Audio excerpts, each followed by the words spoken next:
Welcome everyone.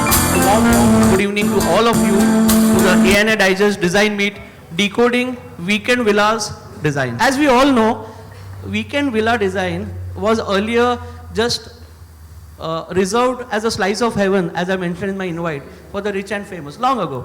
But past a decade or two, even middle class buyers could access this domain, and then in past 10 years it's vastly grown and it's exponentially growing further. And so are the expectations from the fraternity, the design fraternity. Your clients expect from their architects and interior designers their best dream weekend refuge in their budgets, in the constraints of the space. So even the design fraternity is coming up with innovative solutions. That is why we've conceived this design meet today to decode weekend villa design, to decode the correct design process with the help of experts, delving into their vast experience, drawing inspiration from their high talent for this very important design discipline. I request our expert speaker, architect Ashwin Lavekar, to please come forward and accept our gratitude and thanks. Thank you so much, sir. I now request our expert speaker, architect Saurabh Malpani, to please accept our thanks. So to make this presentation or this discussion more assimilated, what we have done is we have selected one project designed by them, one each, which has been selected in the recently published book, Weekend Villas of India. And on the backdrop of that project, we will be delving into their design process, the correct way to go about this, and then we will come back to the project. So let us begin the evening with Ashwin sir. So a fairly basic but very relevant question to today's topic to open this discussion. What was the client's brief when they approached you for the creation of Mulchi House? Well, frankly, these clients knew us since a long time, and it was not as if they had seen a lot of our work, but they had immense trust in us, because it was a long time ago, about I think 20 odd years ago, that we had done their parents' house in Pune, and we knew them over the years, and they were good friends. But they knew us primarily more as friends than as architects. So when they bought this place and this plot of land, they came to us actually not knowing what we would be doing for them. So it's a couple with nothing to do with design. He's a professor of physics and she's a professor of economics, which explains the whole thing, and they had actually no idea what design is all about. So here in this project, it started with education. I mean, more of the idea of education towards the client, of telling them what design, how the whole thing would evolve, and actually teaching them what a house is going to be like and what are the aspects of design. So they came with a very, very unbiased, with very basic requirements. The requirements, if I say, would be very simple. 2 bedroom pahijet, living room pahijet, kitchen pahijet, veranda pahijet, zhala. That was it. So now, when you get a brief like that, you don't know where to start, because there is nothing that the client has said that you could hinge on to and create a story. It's like when you are writing a story, you need some kind of a clue to write a story. Here there was no story. So if you ask me what the clients thought of or what the client's brief was, it was actually nothing. So it was just on the basis of what we thought the house should be that this whole thing was designed. So you thought of giving them the 21st century functionality, and then the rest, you all went ahead with the design. Yes, so in this space, they had stayed in urban areas all through, and she has been a representative of, she's an economist and a very well celebrated economist who worked on international forums, and she's traveled all around the world, but has always lived in an urban setting. and they had had enough of urban life and they wanted to have a quiet and peaceful life. And very simple people. I mean, their simplicity is something that there was so much to learn from them about the simplicity. So if you see over here, though the house looks very colorful and glamorous, the actual materials which have been used inside the house are very, very, very basic.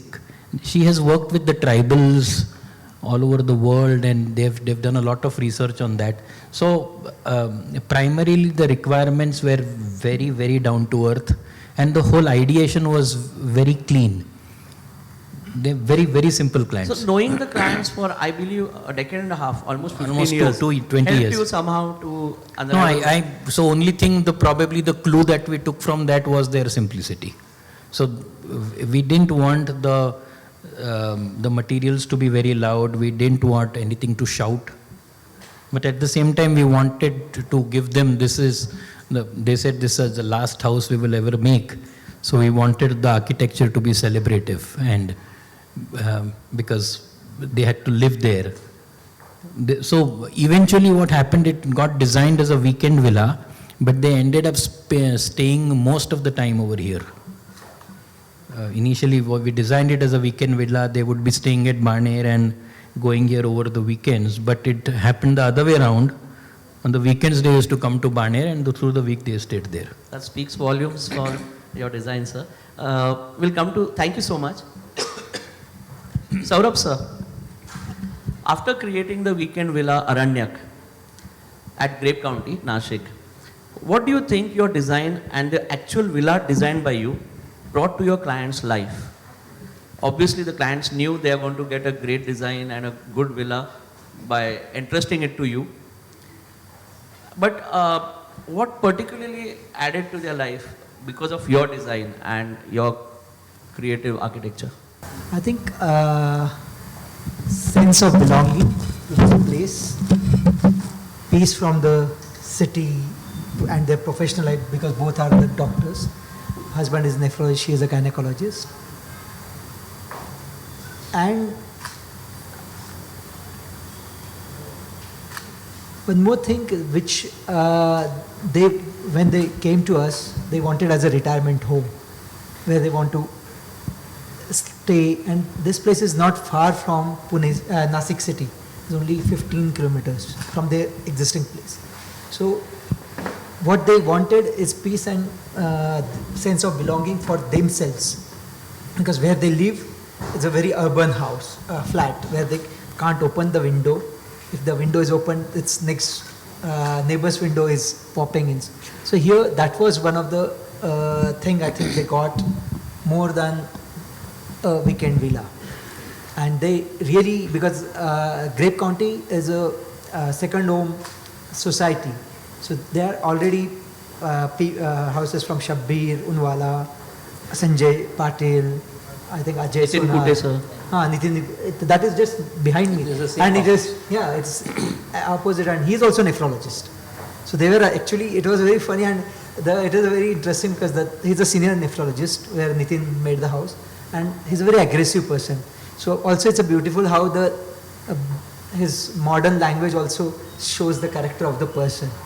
And here, because he was I got to know this afterwards, after I met Nitin, we put nephrologist ghar karte hai. So it was that way, it was very interesting, and because he is second nephrologist in Nasik, so how both houses do a dialogue situated diagonally next to each other. So that house goes high up. I think there is one view from his house to our house. Both of you have really uncovered the potential of the land and have actually created exceptional pieces of architecture in there. So, Ashwin sir, coming back to you, your clients aimed high, went to an exemplary architect and were rewarded with a great piece of architecture and a great weekend home. What was their reaction, their emotions, overall emotions, the overall impression when you handed over the Mulchi house to them, especially when you had freedom, as you said, and their brief was a one-line brief, and what you made, what did your architecture and design add to their life at that time? See, the initial, because they didn't know what to expect. So the initial, I think the emotions were more of bewilderment than anything else. They'd never seen anything so colorful in their life. I mean, very typically middle class, simple people, highly educated, very high IQ level. One of the most intelligent people we've met through our career. Their son is a very senior scientist at NASA, so astrophysicist. So dealing with people of such IQ and such levels of intelligence, it's actually unnerving to some stage, because you are continuously wondering what they are expecting from you. You know, it's kind of a game. You're trying to understand each other, though we are friends for a long time, but when the moment they look at you as an architect and you look at them as a client, things change, the dynamics change. So here we were continuously on edge. They used to visit the site and never understood what was happening till the final thing came up, because earlier it was just bricks and the walls coming up and the plinth getting built, but they trusted it immediately, immensely. Effectively, after the whole house was done and they started living there, the whole thing, the experience started becoming wonderful. They started loving. Later on, as the whole thing started, getting alive, after the plants came up and everything came up, they started understanding the value. And unfortunately or fortunately, as people start visiting our clients, happens with all of us, and once people start appreciating it, then they understand the value of the design. So it happened in a similar manner. Till that time, we were just Anju and Ashwin who were doing their house, because we've been friends for such a long time. They didn't really care how many awards we had won. It was just they were giving us work and we did it. So they just trusted us, which was the biggest, I would say, appreciation for that. Saurabh sir, coming to you. You had budget constraints as we spoke about this project. And plus your clients had specific needs. They wanted a place to do riyaz for classical singing, amongst other requirements. Of course, plus the functional requirements which you had to satisfy. So please take us through the process of how you decoded your client's brief, as well as fitting everything in their budget, and the challenges you faced, plus the creative solutions you inculcated in the design, as well as the material palette to match the budget. So it has 3-4 points. It's similar to what I'd asked him in the first question. So my story is very different than the Ashwin's. Client came to us after seeing our 2-3 projects without our knowledge. So he knew what kind of, and they both were very, whatever he saw, I think 3 projects, they all were very different projects. You could not relate to, and I found how he managed to meet the client. So he is actually a nephrologist who visits Sangamner also. And while seeing, he asked one of his patients, do you have any good architects? So that's how, and this one of the patient is a horticulturist, and he said, if you want, there's one garden we are doing, you come. And this garden is designed by one of my classmates from Ahmedabad. So he saw and he liked, and then he saw the architecture of it's called Nuvavada project.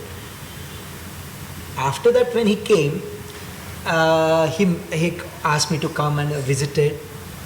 It was completely other way. There was no faith factor. So first time and I think before, for his hospital and as well as for his house interior, he had a very bad experiences. So he had that specific lens towards me, and I think I went to a day before Dussehra to visit this land. Land was it was a very early stage of Brake County. There was no new houses were coming. Dr. Nitin Kotecha was yet to come. And after seeing, I said, yeah, it's a very corner plot, challenging, and we can do work. And then he said, I have a budget of 35 lakh rupees. for 2-bedroom house and then मला रियाजला पण amphitheater. I said, okay, then let's see what we can do. Till that it was fine. We proposed one design. We proposed 2 designs. One is the one which anybody will accept that चल जाएगा. वो हाँ बोलते थे हम निकलने वाले थे. That was our escape route. And other was this pushing a whole house towards the corner so that he gets maximum of his land. But there was in a whole process he had some well-wisher who was a contractor, very well established contractor of Nasik, and his house was getting designed by Sanjay Patil sir. So then my juries happened for the first proposal, and I was completely taken aback whether to do this project or not, because they were saying room छोटे आहेत,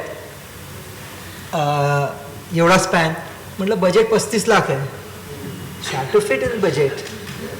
Then they realized, because I was very honest with what, if your budget is honest, then they realized नाही आम्ही थोडं budget वाढवू.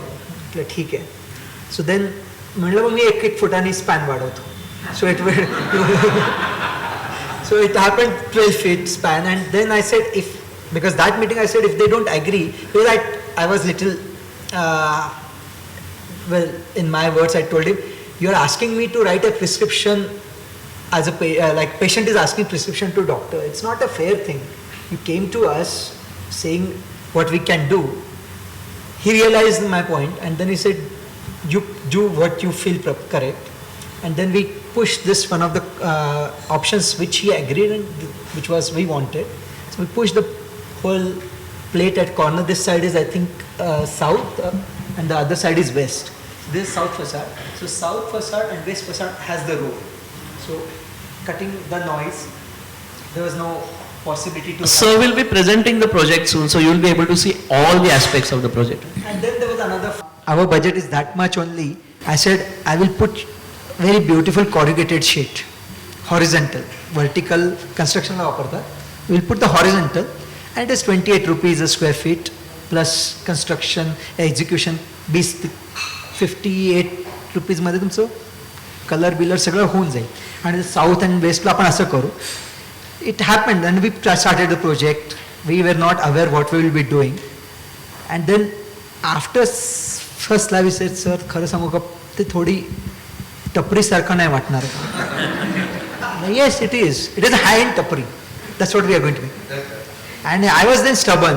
अभी आपको budget में बिठाना तो हम बजट में बिठा के ही रहेंगे. Then second slab happened.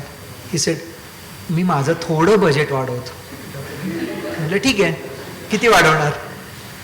But then it started. Then by the time we were also became friends, and What was the final budget? final budget 45 lakhs. I mean, 45 lakhs. the suspense is getting bad. 45 lakhs. So I have not even eaten anything. it was about the brick cladding, which was a burn. How much was it? 45 lakhs, from 35 to 45. Oh, that's it. Okay. बाकी सगळं तसंच आहे. So it's a burnt brick on this facade, and one of his patient only makes the burnt brick. So it's 4 rupees brick cut with a welding cutter blades in 3 parts. So 1.5 रुपयाची wheat. Again the whole cost went to 58 plus 2, I think 60 rupees. So 2 रुपये का escalation हुआ. But इसमें फिर compound wall और ये सब चीजें add on. Thank you so much, Saurabh sir, for being so candid. Ashwin sir, when you first visited the site at Mulshi, did you visualize the strong character of the roof, the upfront open out spaces, and the sculptural form which you created, the facade, the earthy colors, the huge sloping pitch roof with the... So all these, did you visualize it there? What was the process? I did not visualize anything like that, to be very frank. Only thing that the place, we realized that the place was very arid. I mean, this is in Mulshi, so, and not that too, not the Mulshi side towards the lake and all. This is a bit ahead of Paud village, a bit The ahead of. topography becomes harder that side. Yeah, so this was a pretty arid kind of an area, and there was really not much that one could take from the site. I mean, if you are designing in a very picturesque site, then there are these things which FLW said could happen. But unfortunately, there wasn't much chance for anything. That Eureka thing didn't really happen. So everything that you see over here got developed over time with the requirements and with the situation that we were dealing with. Now, primarily, it rains a lot over there. It rains a lot over there, and which is why the deep sloping roof. And then I think the design, it happens. I don't think that there wasn't a magical moment, oh, now we'll do it this. No. I think it's a proper process of design that happens. I'll be very truthful on that front. Saurabh sir, when you see Aranyak through a bird's eye view, as you see here, one can see your beautiful spatial treatment, the periphery, and the pathway, the water bodies. So please take us through the actual layout and plan of the house and share your design language and concept in brief along with the function and aesthetic. Friends, Saurabh sir will be now, there will be a monologue ahead where he'll be presenting this project, and then Ashwin sir will do the same. He'll present his project. So this is the bird's eye view. You can start or we can go to the plan.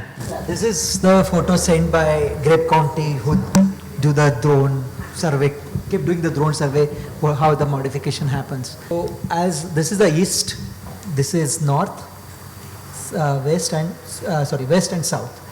Here there was already at this age, there was a big house designed by, I don't know the architect, but not very strong character, and that was the only view we had before this was getting built. So one of the thought when we pushed whole house this corner, that this place belongs to them, which they can, here we planted maximum tall trees so that they make their landscape. And all the fruit trees which wife was much interested, all 24/7, every season they can make here. So there is one entry which you come with a car, you put car and then take the steps to come up. So you enter at little lower level. For elderly, there is a small entry here without, it's a wheelchair access, which can go directly up here. And then there is a service entry for party time or for if you have more vehicles coming, you can park and then go towards. So a house can be approached from 2-3 places. From here, there is one entry towards a servant's court. So servants has also their court with utility. So one enters here, and this is also an interesting story because they were following a lot of Vastu, which I was not aware. And he said, everything is okay with your design, but your main entry faces south.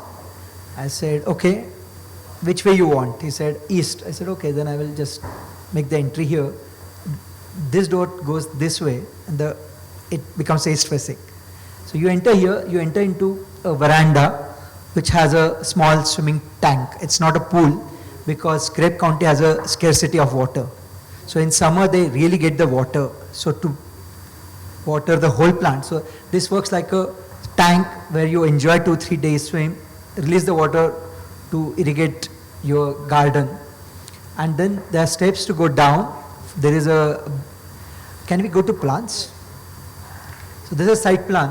One of the entry, this is a main entry, elderly entry, and then service entry. One bay which has 2 levels, and another main bay which has a master bay which has single level. There's an amphitheater, and then wife to do the specific riyaz had a circular court or reading the books. There another pathway which breaks between when the tree grows, it will be orchard, and then there's a rain water harvesting tank. So because they selected this site because, which I got to aware that this was a very Vastu specific site, and all the rain, for us it was okay, northeast mein khadda hai, to hamara to natural slope hai. So we collect the water, and then there bunds which puts the water down. This water also. So was there any gradient issue was there any challenge where the topography was difficult or? No, well, gradient was a boon. So there is 2 levels because children were growing, and the elder son said, I now want to be independent. So the rooms also made in such a way that he can be independent on him at the lower level, while father can be upper level. Next. So this is the turn now. This is the main entry. The north goes this way, which was the view, and this was the amphitheater. So you come, you park the car. This goes towards the servant court and their utilities, generator, and then you walk up, and there were existing trees. So good thing he agreed also. Whatever existing trees were planted initially when they bought the land, and they were now trees by the time when so all the compound wall goes and respects them, and we hardly remove them, and also gives the strengthening to our wall for lateral load. This at the lower level, there's a children room for them, and I used to joke, you don't come on weekend to study.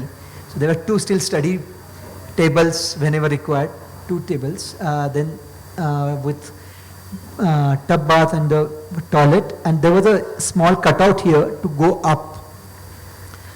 This is at the main arrival, there's a main water tank, and next to that there's a swimming tank. So water tank is below the inside the building, so that the footprint is not used, and maximum footprint is used for the garden. From here this is outdoor garden kitchen, and then there's a kitchen garden, and then this continues toward lawns, and after that there's an orchard. Next.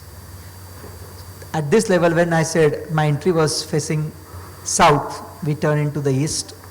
This entrance gate also has an interesting design. Whatever the plan which we had from the same plan was repeated here. And you come here, this is a veranda. So veranda initially, first when he told concerns of the leopards, we said, okay, we'll have a door. Then we convinced him, if you don't have a dog, because he had a dog and we were supposed to design the kennel. And one night when they were traveling, dog was kept and leopard came and took it. So after that, that was totally scrapped idea that we will have anything like for. So here, this is an open veranda. Here, there's master bedroom, toilet, and courtyard. Other side, it's a family room can turn into the another bedroom in the night. Living room, kitchen, dining, and the morning terrace. So this is sunrise deck, what we call. And from here, there's a view deck. And this, because this is going to be a busy road in future, this face is what we call it hard skin or a shell. And then same, from here, this to join the upper level from this deck, the amphitheater and Riyadh's possibility. This was initially a balcony, but once this balcony was activated, we said, let's include this inside, and then this was a internalized Baitak. Next. So these are the more sections, how you come from that veranda, come down towards the lower level, looking towards, from the servant court towards the west. Yeah. So this is the entry. Yeah, this is the entry.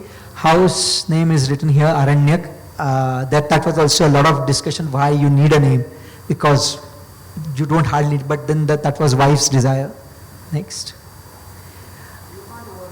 Yeah, we never do that. It's a good name. Aranyak means one who stays in the forest. It's very subjective.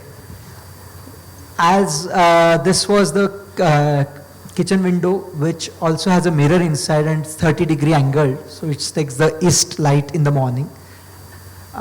This is with counterbalance, where once it is opened, the long car can go inside. And these were existing trees which meanders and enter at the main level.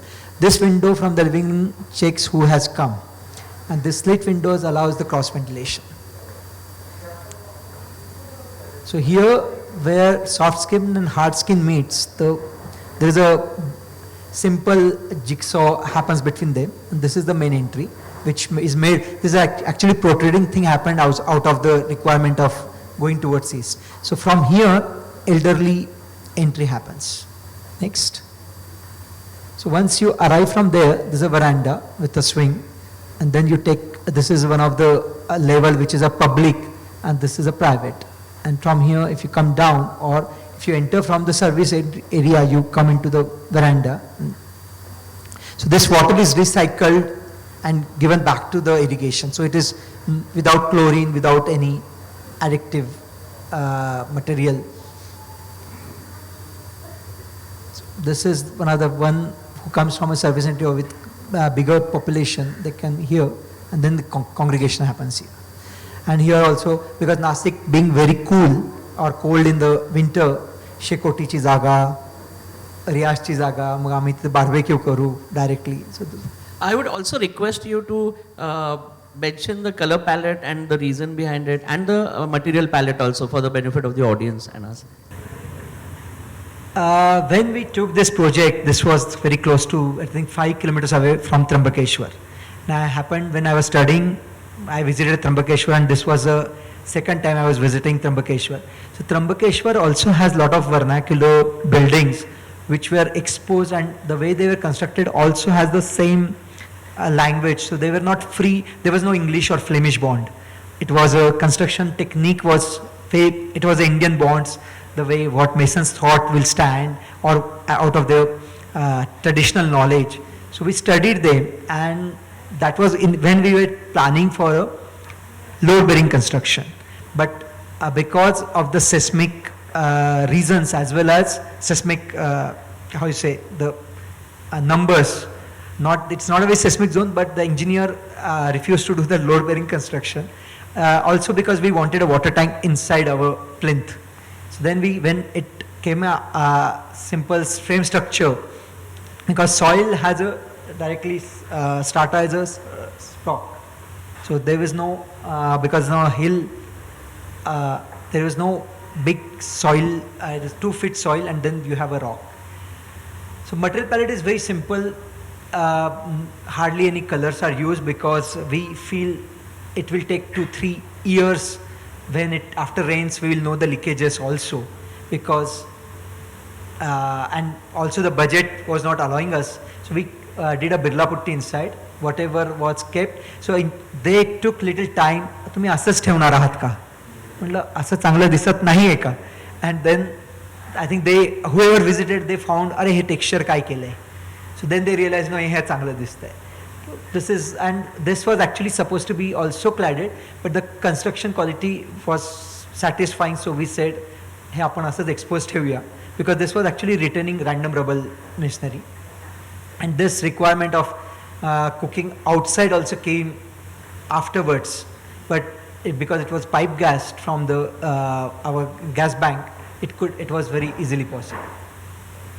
Here to retain the wall, local basalt stone was easily possible. Random rubble was the cheapest option.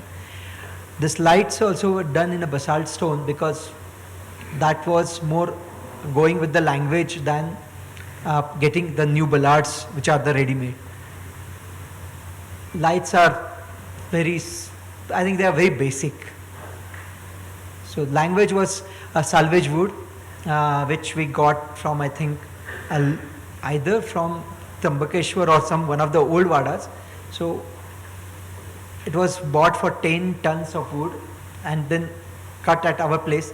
Other material which I think in one of the images we will see, because it rains also, a lot also here. So leakages issue would have happened at the lower level, so it is cladded with the copper, and copper gets oxidized, so it doesn't stand out. So inside, when you go, this was initially a balcony, then we realized this is the distance between this works well, and this we will include fenestration at lower level. When you sit, there's a clear glass for ventilation. We open here 4 windows opens outside, but this window opens inside and becomes a chai ka table. This was the actually very strong project, which now it is getting camouflaged due to our trees. Clears off it to get the hot air out. So air conditioning was avoided, other than his master bedroom, where he was very concerned. नंतर टाकण्यापेक्षा आत्ताच आपण टाकूया. No false ceiling. These are terracotta tiles for double insulation, internal and external. Basic cotta flooring. This is a dining table which can get folded. powder room which also works like a toilet in the, and this room, because this is next to the entry, so we had to take the light from above and the ventilation from above. This is other area where it was a main master bedroom looking towards east, so morning light was the requirement.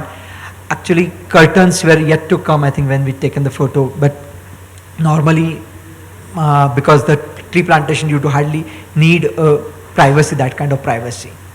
This goes into the another veranda to look over. In the veranda we put the mirror so that if the card table is kept, the other person also has who is facing the back towards the view also can have a view. This is a master toilet without window. The first time and only mosquito net and protection from the leopards was with pergola. The axonometric, how things are. These are the initial sketches. This was one of the idea whether how long we can push the building so that it takes the maximum, it makes its own context rather than depends on the context, and it doesn't matter who your neighbor will come, you will still remain with your context. Thank you so much, Saurabh sir. So that was this wonderful project. Thank you. So I invite architect Ashwin Lavekar sir to present the Mulshi House.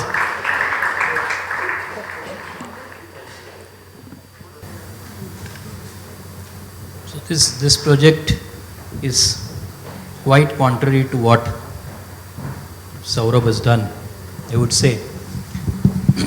His was a sloping site. We got a fairly plain site. There were lots of plantation around where you did your work, and we worked in an area which was pretty much arid.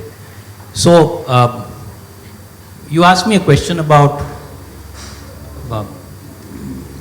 whether the whole idea comes to you when you see the site.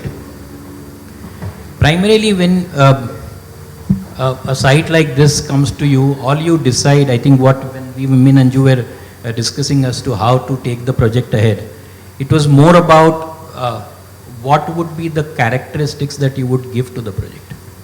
Because as I told you, there was nothing much to borrow. Other than I still look at this and I think that these colors are pertaining to nature that we see through as the year passes. Other than that, there was not much to borrow. There are hills around. So where the sloping roof in one of the photos, it has been taken so dynamically by Hemant Patil, so it almost mirrors the slopes. Yeah, it almost as if it was intentional, but the photo happened intentionally, not the design. So here, as I said, because there was no character that the land really gave you, there was no impetus to thought. So then the idea was to let us assign something. You need to create something which is so strong that it stands out. Either the topography or the location has to be fantastically different or something that one looks forward to going to, or the architecture has to be so strong that it attracts you. You know, that has to be the main way of thinking. That's the way we thought about it. And then we thought, how better then can we do by using, so it has to be celebrative. I think architecture has to celebrate life. That is something that we have followed and we've learned from the great masters. So in this project, I think it was pretty much that. A house by any means is still a house, but then how does it become different? How does it celebrate itself? How does it become happy? If you look at it as a live thing, as an organic thing, how does it become happy? What do you interest, what do you put in it that it starts having these kind of characters? So here, initially we thought of different materials, we thought of exposed brick, we even designed this facade with basalt. But we also had a budget, not as low as yours, but Of course, it was not as if they said you do whatever you want, we'll pay for it. So the budget didn't allow us to go in for basalt and other materials, so we said why not use color. So primarily this, if anything, I think this house is a prayer. It's I would say it's an ode to great masters whom me and Anju have followed, such as Charles Correa, such as Legoretta, Louis Barragan. So there are 3 to 4 architects whose works we've been following since such a long time, and this gave us a wonderful opportunity to, it's like a saying thank you to them for what we have learned through their works. So a pretty simple design to understand. This was a rectangular plot, and here there was no Vastu. Total atheists, pure scientists with no Vastu conditions whatsoever. So Vastu was dictated, whatever positioning of the rooms etc. were dictated totally by what we learn in the first year of architecture is climatology. So this is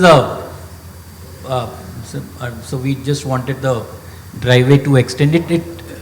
The whole idea was creating a perspective. You should see the entire combination, everything that the house has to offer as soon as you enter. As you drive into the house, you see the entire scheme of the things that are happening. So it's quite a picture postcard kind of an image over here, where you see the house flat on as you enter. This is from the gate. So there was a long brown colored wall. This wall actually extends quite ahead from the photograph as you see it, behind which the entire servants' quarters, servants' quarters become a big pain when you are to design it along with the house, and then gets designed at the last, and you try to put it at the end, and you try to shove it away and hide it with trees and all sorts of things.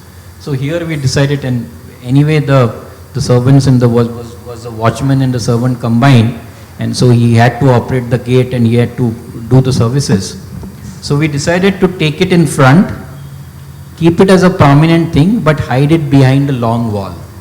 So this wall, what was created because of the servant's quarter going behind it, actually became a design feature. That's how many times it happens that things which are, which irritate you a lot, and when you try to solve them, you get a fantastic design idea out of it. This house was pretty much something like that which happened. So there's this long, about I think 25 to 30 feet long wall in a dark brown color. You see those slits on the left. You see the slits in the left towards, so that gives you a connection between, there is a small courtyard in front of the servants' areas, and this is the connection between that area and the other area. So one enters the house behind this deep green wall. You can see it in the layout. Yeah, we can see it. You see the entire long length of the wall over here on the left side, and one enters that you don't see the steps. As you see the house, you don't see the steps to the house. So idea was that you could enter the house from anywhere. You could actually walk up through the lawn and enter the house from here, or there are the steps behind this deep ochre wall. You could enter from there. So there was no fixed entry. We wanted it to be so flexible that it could be accessed from anywhere. And you see that small white square, that's thanks to Charles Correa. So that square, that's the dining space, and the right, those slits are the study. So dining and the kitchen behind that, so they could see the entrance from there. So whole composition got worked out in a very interesting manner. And there are so many colors which have been used over here.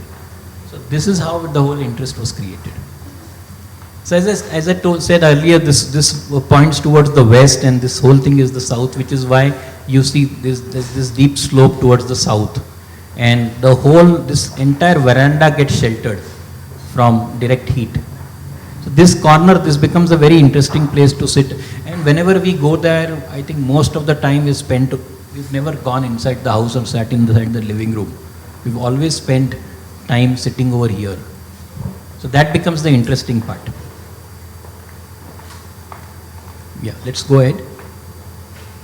So I'll just run you through the layout. Is on this side. Yes, there's a wicket gate from this side which takes you to the servants' quarters. So that's the servants' quarters and a small courtyard for the children to play, etc. So, and these are those slats you saw in the brown wall. So this is about a 30 feet long brown wall which becomes an architectural element as you enter. And nothing is hidden. You know, I mean, this whole space is hidden behind it, but doesn't look shabby. So that's the Korea window with the dining, and from the kitchen you can see who's coming out. That's a small courtyard where a plantation court with that was a study behind that. And one enters the bungalow from here. When I say one enters, you have already entered because there is no formal gate. These are just a few steps to go up, and this entire space is an open veranda. There is nothing to stop anybody from being there. So this is an entire veranda with faces south, but with a big overhang, roof overhang, and there's a nice dining table there which we made in Jaisalmer stone. So as I said, a lot of time is spent being there, and there's a staircase which goes up to the attic. So because of the sloping roof which we took, we got a very nice long attic all the way from there to this point. You'll see it in the pictures ahead, and which look down into the living room. That's the living room. So if you see over here, there's just one door to enter the living room from here. That's the actual door to the house. Otherwise the house is open. There's no gate. Other than this gate, there's no door anywhere. So you enter the house from here, and this is the entire house as you see. And here there are big sliding panels in MS with round perforations. So once you open that, the entire house gets open. That's the idea, and with two bedrooms at the rear, and with a nice plantation area for them to grow whatever they wanted to, fruits and vegetables, etc. So a very simple plan, but the plinth was big because the whole fun was in the open areas which the house gave. Next. Sir, in tropics, people prefer to enjoy the rain and the wind sitting in the veranda or in the balconies. Recognizing that for the client is so important in our geographical regions. That's why you would go to the weekend home. If you want to go in weekend home and stay in an air-conditioned room, what's the whole point? Might as well do it in Kothurud. I mean, wherever. Absolutely, sir. I really didn't want them to go and sit in a bedroom. So, and as I told you, majority of the time is spent sitting in that veranda. In the rains, it is fantastic. It's one of the most amazing feelings in the rains. Because of the overhang, you don't get water directly inside, and that's what you go there for. And probably that is why it graduated from just a weekend home to a regular dwelling for them. Eventually they realized that they were happier there than in a two-bedroom apartment in Baner, that too in Athashri. That's what good architecture does, sir, to lives. Yeah. So these are some sections going through it very clear. The colors are seen. You see the attic also in the section. So in the sections you can see the indication of the sun along with the sloping roof and the cantilever thing.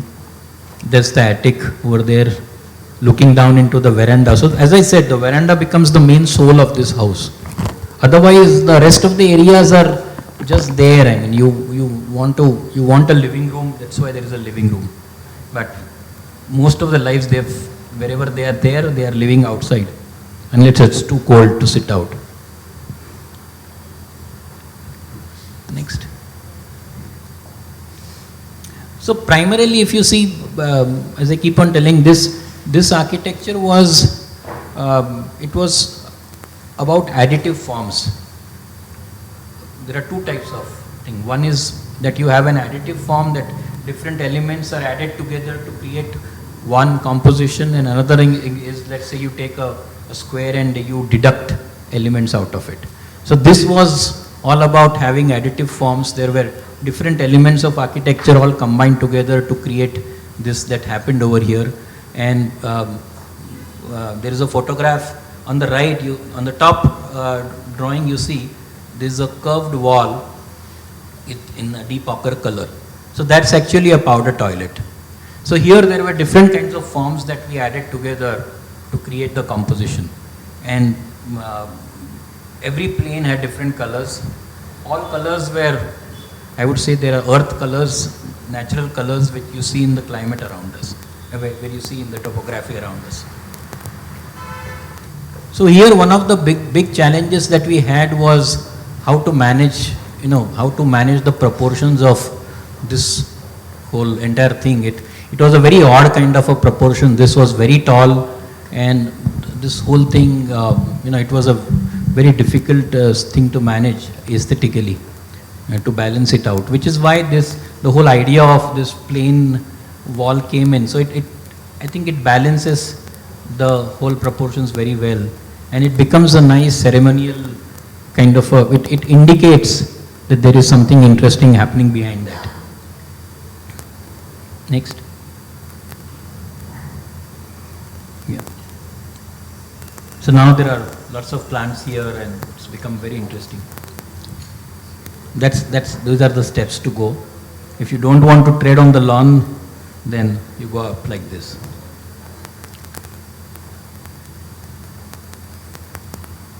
Yeah, so this was the attic we got over there, and you could peep down. These are the sliding panels, so this whole thing slides. So once it slides, the entire space becomes one. And the red door indicates this is the living room. We have just these wooden slats. Later on we had to add aluminum sliding windows because it was getting too cold. So they had to keep the cold out while they wanted the light through the day. But initially we just wanted wooden slats over here. It's a very skeletal staircase to go up to the attic. You see this? So we had to have a lot of courage to use exposed formwork, and then the client said, "Kai visarlat kai te karaycho." So that's what happens. I don't know how you got away with that. So he kept on pestering me, "Ki kaitri unfinished this day, you need to finish this." But it's still like that. And we did a lot of drawings to keep the formwork that way. So. And then the client comes and tells you, you need to finish it, keep it plain, paint it white. Yeah, some nice compositions of the red door, slatted windows. And as the plant started coming up.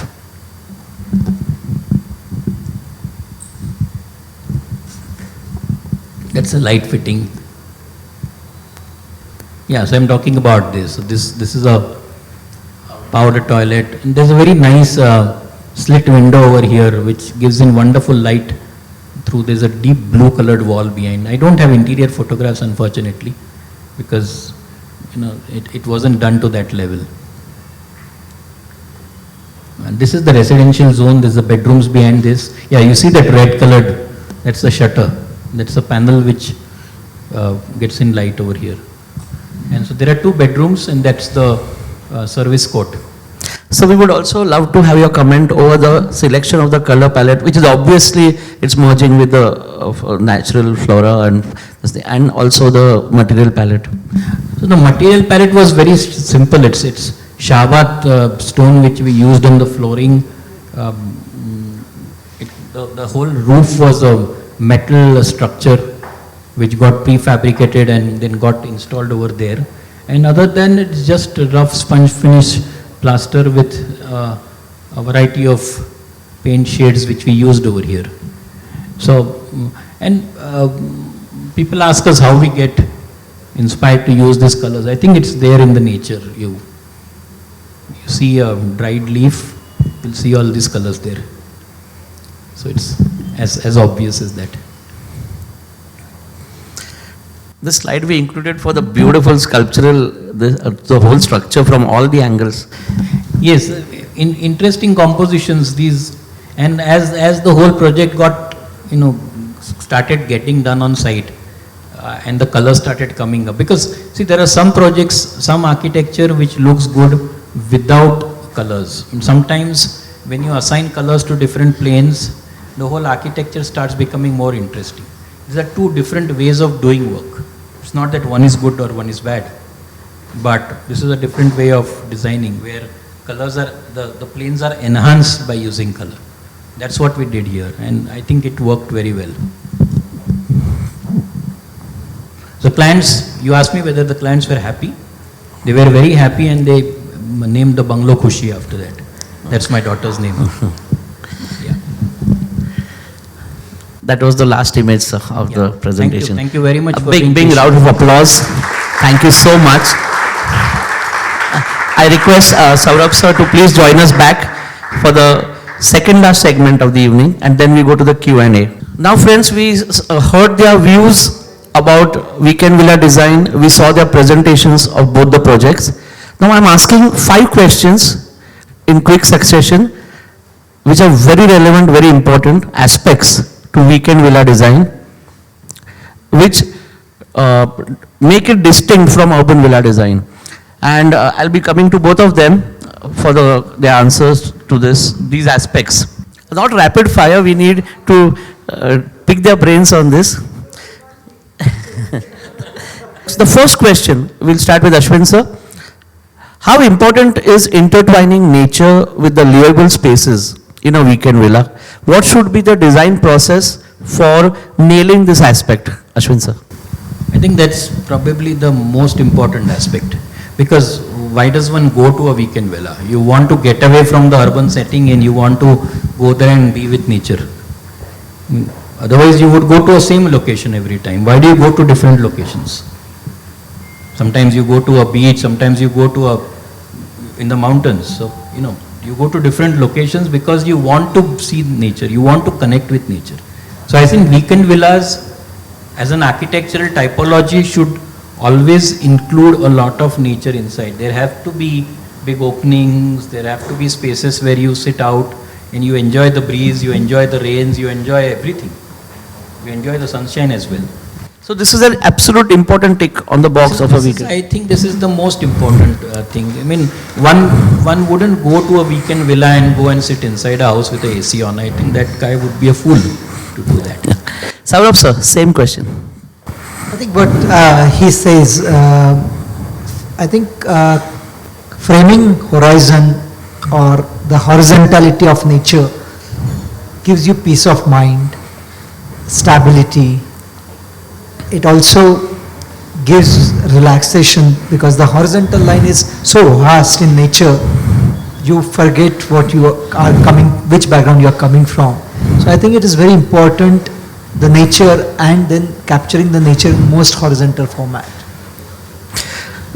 Sometimes linear plan may not be possible in certain plans, and so opening up all the rooms to livable spaces may not be possible, but even so the architect has to scratch his brains and tick on this important box. That's what you both are saying. Yeah. So when I say opening up, it has to be done in a very judicious manner. It can't be done like a glass box. Not in India. Yeah. When I say opening up, Maybe it has to be thought of as to which direction you are opening it onto. True. And why? There has to be a logical reason to opening it out. You can't say opening it out, have a glass roof, have a glass box and just make, no, not you, it's not in India, it doesn't work. We're a hot tropical country where earlier, if you see the earlier houses, the openings used to be small, but wherever it was required, they used to have big openings to get the light and the breeze and everything else inside. So I would not use it as a Bible rule saying that it has to be opened out. No, it will not work. Interesting that you touch this. It's an arguable point, or I've seen, observed. So in 1950s, mid-century modernism in especially USA, you've seen these glass boxes which you are seeing, glass pavilions opening out to the gardens, and that's where the inspiration came in India. There are a few architects who feel that the glass boxes and then openable flaps can help you to be one with nature, but in our country, It can definitely happen.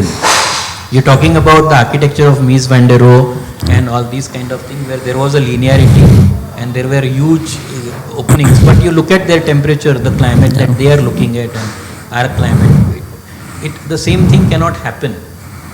Absolutely. We don't sit here wearing suits, right? So the same thing cannot happen. Thank you so much for this point. Very yes, sir. The first project of Rajiv's, which is in Himalayas, there it is possible because the climate allows you to. Exactly. You mean Rajiv Saini's project in the book? Yeah. So that climate allows. So if that climate allows, then it makes sense. Otherwise, making a glass box, northern country works, but in, let's say in our country, like our Mediterranean country, there's hardly any glass blocks vernacularly also. Absolutely. Thank you so much for that. Coming to the next important aspect. How important, again we'll go with Ashwin sir and then Saurabh sir. How important is orchestrating natural light in a weekend villa design, and what is the correct way to achieve this factor? Natural light has to be controlled very properly. You cannot have abundance of it, because again, as I say, too much light in India is I don't need to tan more than what I am. We don't need that kind of light. Only as much required. So controlling the light becomes very important. Now, here there is a vast difference between the European ideology of design and our ideology of design. Our houses in Rajasthan and everywhere else have small windows. If you see, they have 1 foot by 1 foot openings in the walls. Light used to be taken in only as much required, because too much light was not good. But what about the courts which are ubiquitous in all our Exactly. old When homes? you talk of courts, you are talking of indirect lighting. So lighting has to be indirect. Even over here, because of the overhang, in spite of it being south, you never get direct light coming inside, because otherwise it would be very difficult to sit here, because it's south. It would be very difficult to sit there. So controlling light becomes very important. Light is definitely required, but we have to know how to control it. Abundance of light means abundance of heat. In India, it's a corollary. And abundance of heat is not decided.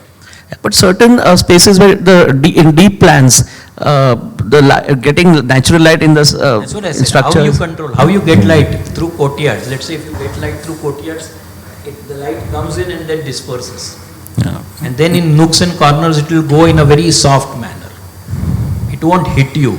You can't have a skylight in your bedroom, right? If you want Absolutely. to sleep in the afternoon. So it depends on where and how you control the light. Light is required, definitely. You can't be sitting in the dark. But how you control light becomes very important. Absolutely, sir. Saurabh, sir. I think because one is with nature, so natural light is required, and if you see this side, which is south facing, has a minimum perforations, while one, if you see north side, has a maximum perforation. So as he says, because north doesn't give a direct light at all. So north doesn't give a direct light, therefore it helps. So there is no direct sunlight. But when in the morning, east, which is the big window, morning east light is inviting, but not the harsh afternoon's light. Right. Thank you so much. The next question. Incidentally, you mentioned architect Luis Barragan, famous legendary Mexican architect from 1902 to 1982. 80 years of his. Those who have not visited Mexico must visit his amazing projects and the academy. Barragan and Legoretta both. Absolutely. So Barragan always said famously that water is the heart and soul of a garden. So coming to the question, do you think a water body is an important tick on the box in weekend villa design, or is it just a bucket list item for your client? So I think I don't know whether if it's required or necessary. I wouldn't say it's necessary, but it's definitely an advantage. If you can design a water body and integrate it with your architecture, nothing better than that. I think that would be a boon, and Luis Barragan did it very well. Yeah. Saurabh sir, same question. A water body adds another dimension, because water body, the surface reflects and gives another dimension to the nature, to the architecture, to the garden. But it is not must. Like here we limited it's I think 11 feet by 11 because there was a scarcity of water. So I can give the water body, but if it is going to be empty, if it is not going to be used. So the way water body we design, in summer, when it is empty, it can become a sitting kund. So that's the way inside the steps are, so that it has another addition value. But it is not must. In our climate also, as he said, it's difficult to maintain because we have harsh sun, algae, then again you have to keep the water treated. Mosquito menace, so many other things, factors which are... Parallelly, it is also possible, but it is also a psyche of and the resources client has. Okay. My fifth aspect, and then we move on to the question answer session. Is there any special consideration as a thumb rule to be thought about in a weekend villa design as compared to an urban or suburban villa? Are there some basic differences and fundamentals to be considered straight away between both these disciplines? On the utilitarian aspect, I don't think there would be a huge difference, but the way you look at the design language would differ, and how you plan up the spaces. Because, as I said earlier, this has to open out. This has to integrate more with nature than an urban house in a 5,000 square feet plot in an urban setting, where it becomes pretty much inward looking, because there are houses which are very close by to each other. Unless you have a huge plot. Recently Mr. Bedmar from Singapore did a house over here where we were associated. It was a 28,000 square feet bungalow on a 80,000 square feet plot in Baner.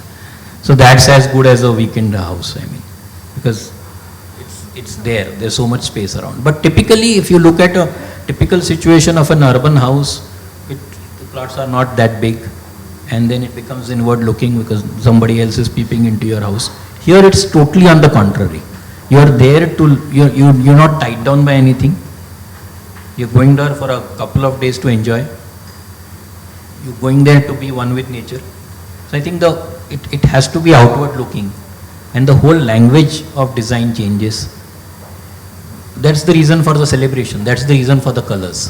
Because, on a holiday, do you wear a black trouser and white shirt? No. You go there in your colorful t-shirts and shorts. This is the colorful t-shirt and shorts, the way I look at it. That's my language. Great metaphor, sir. Absolutely. Saurabh, sir. I think what Ashwin says, in urban part we can't choose our neighbors. It can be Joshi, Rao, Iyer, Lavekar. But at weekend house, the neighbor is nature. Yeah, well And said, very well. that is what it changes completely from the urban house. And how you can be close to neighbor as a nature, that changes the whole Yeah, I thing. like the idea, nature as a neighbor. Wonderful. Okay. So that ends my 5 questions, but you touched something and I just can't close this without asking you this question. If in the current book, if you see, this was a coincidence. 6 projects featured are contemporary in form, structure, architecture overall.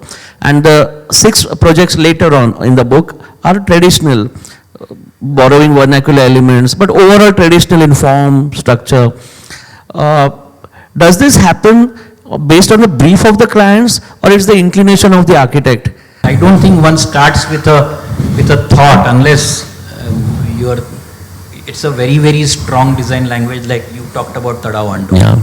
Unless you're looking at a very, very strong design language like that, one doesn't start with a thought. One tries to, mix different elements and see what is apt to that space. It has to go along with the space. It cannot look out of space. The client's brief also matters, but I think your gut feeling when you look at the place, the context becomes more important than anything. How to mold the design. I think if you see his project, the character of client is reflected. Yeah. That is also the context and client. I think in any specific, when you customize the house for a client, his character has to reflect it. No, in fact, my client is not colorful at all. How colorful can a physics professor be? But he's open to ideas. But so it did come as a shock to him when he saw everything that was happening. But the simplicity is what we took. When there are no materials, are not expensive, and it's very down to earth. Yeah.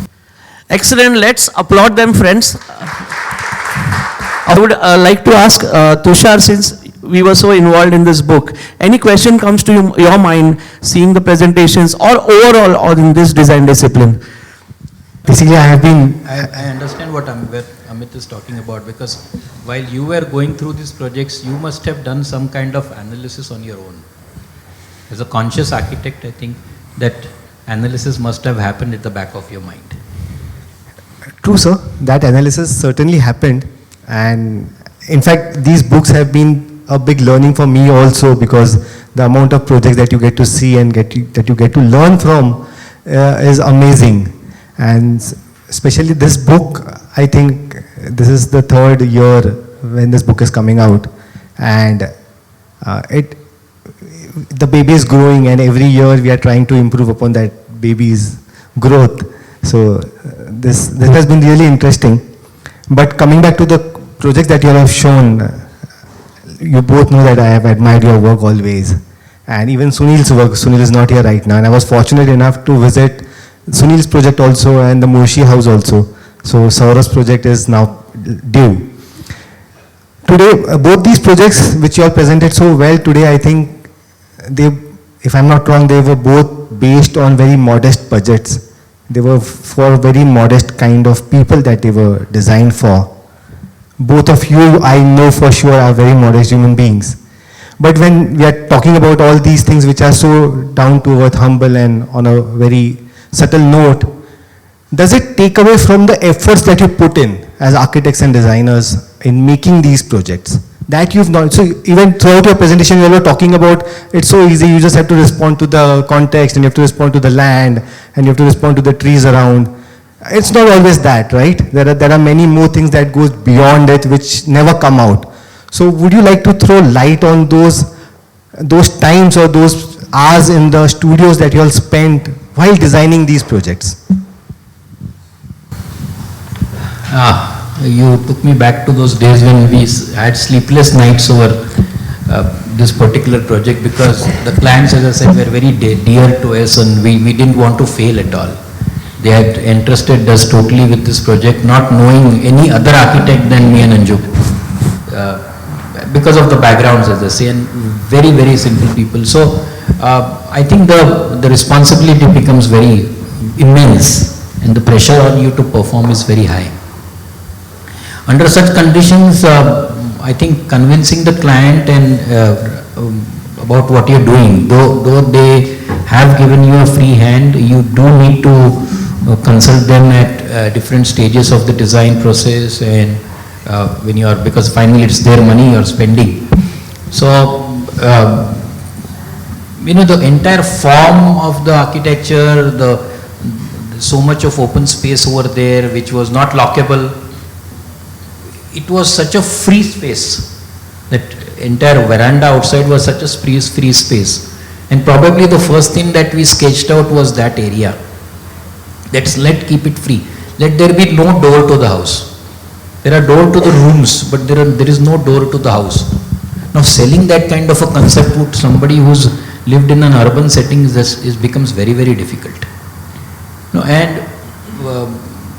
I think the most difficult thing that gave us nightmares was the composition of the front elevation with so many planes going in and out, the slits, vertical slits over there, that whole thing. And that was actually, if you talk of a magic moment, that was a eureka moment where we decided to, because it was a very deep, the disproportionate height over that on the front elevation that we were getting, and to manage those proportions, it was actually a nightmare. And it was probably a eureka moment where we decided to cut it off and have it in two different planes and give different colors. So these kind of things, I can speak to you people, because we are all designers and we go through this. But I think to the client it really doesn't really matter. So one does go through a lot of, it's a whole gamut of emotions that one goes through when you're doing a project like this. And many such incidents, I would say. but I wouldn't be able to place all of them. It's been 2 years since we handed over. That answers your question for everyone, Tushar. Anyone else? Vinod Dusia. So thanks for showcasing such a wonderful project. We really liked it. The question is, whenever we, to both of y'all, is whenever we make such farmhouses or weekend houses, it's really in a remote area, maybe in a jungle or something, which is away from the urban setup. Security, I mean, the way we tend to keep it more open, verandas, courtyards, open to sky, because the scenic beauties are all around. So how do you take care of the security? The moment you said the leopard took away the dog. So after that I was thinking, if I am there, he might take me also, or anybody for that matter. But how do you take care of that? I mean, I could find the spaces very open. We also come across where clients tell us, you put grills, at the same time we as architects want everything to flow in the scenic beauty. How do you take care of all this, and can you just highlight on that? Yeah, my native is Sangamner, so I made few houses there, and leopard issues I'm tackling from long time. So one of the early projects where we did a project called Farmers Abode, where the window apertures are so small that you can see the leopard but he can't enter. Then there is another project which we did. We knew leopards had visited 9 times. But see, leopards do not attack normally to humans unless they are threatened. They only come either you have a dog or lamb or some small animal. Otherwise they are very shy, they are always in sugarcane. So after this incident happened, of course the client had this idea of to make a jail, but that is one kind of security from that. Other security is always robbers aa jayenge. But I said, robbers kya rob karenge? So show them everything, that we don't have TV, we don't have anything to rob. So this has worked since my first project when this is only second weekend home we did. So if there's nothing to rob, that kind of security is taken care. Leopards will never attack normally to humans, and if animals are not there, they will not come. If they don't have food, they will not come. And I think we don't design another prison in an open area. So I think, as you asked, the open veranda which had connection to both the wings, client, we showed them. Other challenge was how, after showing that, how you remove it was another challenge. So I said, you really think you are taken protection from sun, you are taken the protection from rains. You really don't need, if you close it down, you are not with the nature. The like other problems, when you say security, snakes, the land belongs to always snakes. You are building it, so live with them. This was always the solution. You don't go their way, or you give an orchard, you don't interfere with them, they will not interfere with you. So we had a snakes in one of our projects continuously for 18 months. I have seen it 18 times, but it never bothered to anybody. It was a poisonous thing. But when you don't go and bother him, he will not bother. It's like living. If you want to live with nature, you have to live with, it is land belongs to nature. So if that approach client accepts, it's very easy. You know, an answer to your question would be very, if you visit Auroville, there's such different kind of experimental architecture that goes on over there. And they have done a lot of research on how to work, not with robbers, I mean, that's beyond anybody's thing, but about creepy, crawly insects and such kind of things, and how to safeguard against those. Of course, grills are a nightmare for any architect. So, but if you see in this project which we had, there were grills everywhere, but in different shapes and forms. You had a sliding panel, which was actually, if you kind of look at it, it's a grill. It is a better looking one. And those fins, wooden fins also, I mean, you can't go through them. So there are different ways of tackling the same problem. Instead of doing a dirty looking MS grill, 1 inch by 1 inch square pipe. Nothing can be worse than that. Next question, Kaushik Sardesai. Yeah, I just wanted to ask you that if you understand the notion in which weekend villas can be perceived as post-retirement homes, or a house which you tend to probably shift for good, like forever. And considering the pandemic and lockdown, most of my colleagues or friends thought of living away from the hustle and bustle of the city and moving there. So how important do you think is to acknowledge the scope of extension in weekend villas? Because sometimes the family grows bigger, or you feel you need another room, or you want to have all the urban elements in your house after maybe 10 or 15 years. So how important is that? So this particular house which I showed, it became a retirement home because they are now retired, they're senior citizens. And so the attic idea came with that in mind. Is that in case, because there are 2 bedrooms only. And then it so happened that thankfully before the project was completed, they realized that they would be having a lot of guests coming in over there. Because they were moving to Pune from Nagpur so naturally a lot of their relatives etc. would come there. So here the attic became a wonderful place where they could just have mattresses put on the floor and nothing like that in a place of those proportions and open to sky, kind of open to the elements over there. So we do have to adapt. Extension, I'm not sure. I wouldn't know how to give an extension to this house. I think architecturally it's complete. Now any kind of addition would look like an appendage. It's difficult to have an addition to that. But I think if you design it with a extension in mind, then it could be worked out as a total form. Yeah. But what happens if an architect comes in when the structure is ready, an architect or an interior designer, and all these fundamentals we spoke about and all do not exist in the structure. So the designer refuses the job because fundamentals won't be able to be implemented, or it's compromise. I think it's a matter of choice. We are doing a project presently. I visited that site today where it was earlier designed by an architect and then didn't come off, and then the basic RCC was done.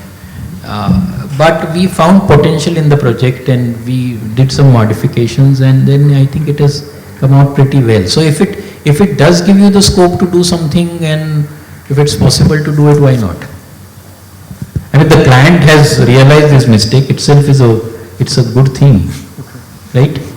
Half the battle is won over there.